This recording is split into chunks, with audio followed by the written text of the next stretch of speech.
Movie शुरू होते ही एक आदमी को दिखाया जाता है जिनका नाम बेन होता है और वो एक जॉबलेस था जो कि अपनी बहन के पास रह रहा था। तो वो खुद के लिए एक जॉब ढूंढने लगता है। तभी उसे काफी अजीब तरह का बिल्डिंग दिखाई देता है जहाँ पर एक स्टोर था, वहाँ पर जॉब भी अवेलेबल था। तो वो जाकर उस स्टोर की ओनर से मिलता है। तो स्टोर का ओनर बेन को अपना काम समझाते हुए कहता है कि तुम्हें इस बिल्डिंग की सारे शीशे साफ रखने होंगे। तो बेन कहता है हाँ ये मैं कर लूंगा। फिर वो वहाँ से अपने घर आता है जहाँ पर उसकी वाइफ और बच्चे रहती है। तो उसकी वाइफ उसे देखकर वहाँ से चले जाने के लिए कहती है। तो बेन कहती है मैं अपनी बच्ची के साथ मिलने आई हूँ। और ये लेकर उन दोनों में काफी बहस होते हैं और बेन वहाँ से चला जाता है। बेन की जिस स्टोर में जॉब लगी थी वो रात में होती है जहाँ पर लाइट भी नहीं होता। तो बेन अपनी टॉर्च लेकर काम कर रहा होता है। तभी उसे एक बड़ा सा शीशा दिखाई देता है जिस पर किसी का हाथ का निशान होता है। बेन उसे साफ करने की कोशिश कर रहे थे लेकिन वो साफ ही नहीं हो रहे थे। तभी वो मिरर में देखता है उसके पीछे वाला दरवाजा ओपन हो रहा है, लेकिन जब वो पीछे घूमकर देखता है वो तो बंद होता है और वो इस बात को इग्नोर करके वहाँ से चला जाता है। तभी वहाँ पर अजीबोगरीब चीजें होने लगते हैं और मिरर में उसे अजीबोगरीब चीजें दिखाई दे रही थी। ये देखकर बेन काफी डर जाते हैं और तभी उसे एक वॉलेट मिलता है जो कि स्टोर का पहला सिक्योरिटी गार्ड का था जो मारा गया है। दूसरी तरफ बेन के बेटे को भी मिरर में ये सारी चीजें दिखाई दे रही थी। तभी उसकी मदर आके उसे शांत करती है। दूसरी तरफ हमें बेन की सिस्टर को दिखाया जाता है जो कि शीशे में देखकर अपने नहाने की तैयारी कर रही थी। और जब वो नहाने के लिए चला जाता है तब भी उसकी शीशे में रिफ्लेक्शन रह जाता है जो पूरी तरह से अपने दोनों हाथों से मुंह खोल रहा होता है।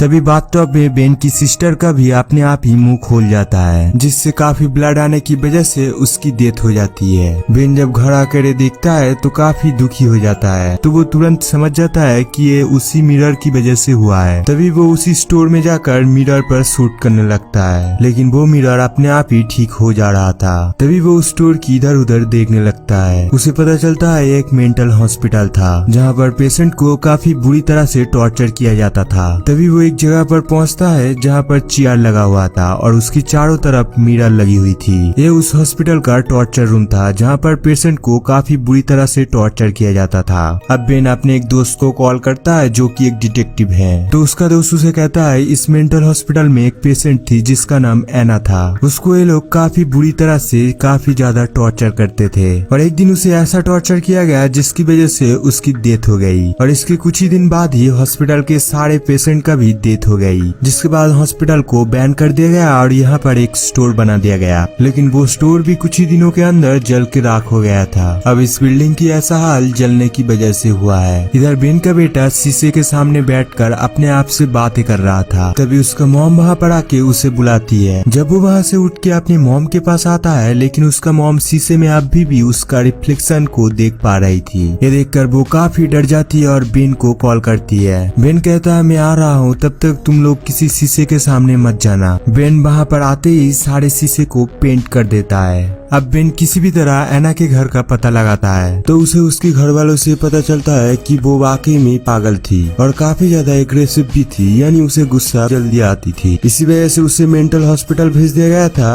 और वहाँ पर उसे टॉर्चर की गई थी। पर वो ठीक भी हो गई थी और घर वापस लौट आई थी। लेकिन जब वो वापस आई तब घर की सारे शीशे अजीबोगरीब एक्टिविटी करना शुरू कर दिए थे, यानी उन शीशों में अजीब अजीब लोग दिखाई देते थे। इसी वजह से एना के हालात दोबारा बिगड़ने लगी। इसीलिए उसे एक ऐसी जगह भेजा गया जहाँ पर कोई शीशा नहीं है। तो बेन डिसाइड करता है वो उस जगह जाएगा जहाँ पर एना को भेजा गई थी, खैर वो जिंदा हो और ना भी हो। अब बेन सीधा उस जगह जाता है जहाँ पर एना थी। वो देखता है एना अभी भी जिंदा है और काफी बुरी हो चुकी है। फिर बेन उससे बातें करने लगती है लेकिन उन दोनों के दरमियान एक नेट थी। बेन एना से कहता है क्या तुम मेरे साथ दोबारा उस मेंटल हॉस्पिटल में आ सकती हो? तो एना कहती है नहीं मैं नहीं आ सकती, क्योंकि उस वक्त मेरे अंदर एक डीमन था जब मुझे टॉर्चर की जाती थी। वो डीमंस कई डीमंस में बदल गया और उन शीशों में कैद हो गया। अगर मैं उस जगह दोबारा जाऊँ तो वो डीमंस फिर से मेरे अंदर आ जाएगा। बेन उसे अपनी फैमिली की वास्ता देकर कहता है आपको आना ही पड़ेगा, क्योंकि इसी वजह से मेरे फैमिली की एक एक लोग मर रहे हैं। दूसरी तरफ हम देखते हैं रात हो चुकी होती है और बेन का बेटा अपने मॉम के पास से गायब हो जाता है। जब उसकी मॉम उसे ढूंढने जाती है तो वो देखती है हर तरफ पानी ही पानी है। वो जब वॉशरूम में अपने बेटे को ढूंढने जाती है तो बाथटब के पानी में उसके उसके बेटे की रिफ्लेक्शन को देख पा रही थी। तभी वो रिफ्लेक्शन उसे पानी में खींच लेता है और उसे मारने की कोशिश करता है। अब ऊपर रूम में बेन की बेटी जब शीशे में देखती है उसे अपनी मदर का रिफ्लेक्शन दिखाई देती है जो कि वहाँ पर नहीं थी। वो रिफ्लेक्शन उसे मारने वाली थी। तभी बेन की वाइफ पानी में से अपनी जान छुड़ा के ऊपर आके अपनी बेटी को बचा लेती है। फिर वो अपने बेटे को ढूंढने दोबारा जाती है तो उसे एक जगह पानी दिखाई देती है जिसकी रिफ्लेक्शन में उसके बेटे दिखाई दे रही थी। जब वो उस रिफ्लेक्शन के पास जाती है तो वो रिफ्लेक्शन उस पर नाइफ से अटैक कर देता है। दूसरी तरफ बेन एना को अपने साथ लेकर आ चुका था उसी मेंटल हॉस्पिटल में और वो उसे उसी टॉर्चर रूम पर लेकर आता है जहाँ पर उसे टॉर्चर किया जाता था। वो बूढ़ी एना को बेन चेयर पर बांध देता है जिसके बाद शीशे में से सारे डीमन बाहर आने लगती है और बेन जल्दी से बाहर आ जाता है और वो सारे डीमंस एना के बॉडी में वापस आने लगती है जिसकी वजह से एना की बॉडी ब्लास्ट हो जाती है जिसकी वजह से वहाँ पे मौजूद सारे शीशे अपने आप ही टूटने लगते हैं और फाइनली बिल्डिंग की सारे शीशे टूट जाता है। अब एना पूरी तरह से प्रोसेस हो चुकी थी जिसकी वजह से उसकी चेहरा काफी खतरनाक लग रही थी और वो बेन पर अटैक करने की कोशिश कर रही होती है लेकिन बेन भी उसे शूट करने की कोशिश कर रहा होता है और उन दोनों की लड़ाई में बिल्डिंग टूटने लगती है। एक बिल्डिंग का टुकड़ा के एना के ऊपर गिरती है जिससे एना का मौत हो जाती है। अनलकीली बिल्डिंग का कुछ हिस्सा बेन के ऊपर भी गिर जाता है। दूसरी तरफ बेन के बेटे को उसे अपना ही रिफ्लेक्शन पानी में खींच लेता है लेकिन उसकी मदर उसे रेस्क्यू कर लेती है और इधर बेन जब बिल्डिंग से बाहर आकर देखता है तो उसे हर चीज उल्टी नजर आ रही थी तो उसे पता चल जाता है कि वो अब मिरर वर्ल्ड में है। शायद वो मारा जा चुका था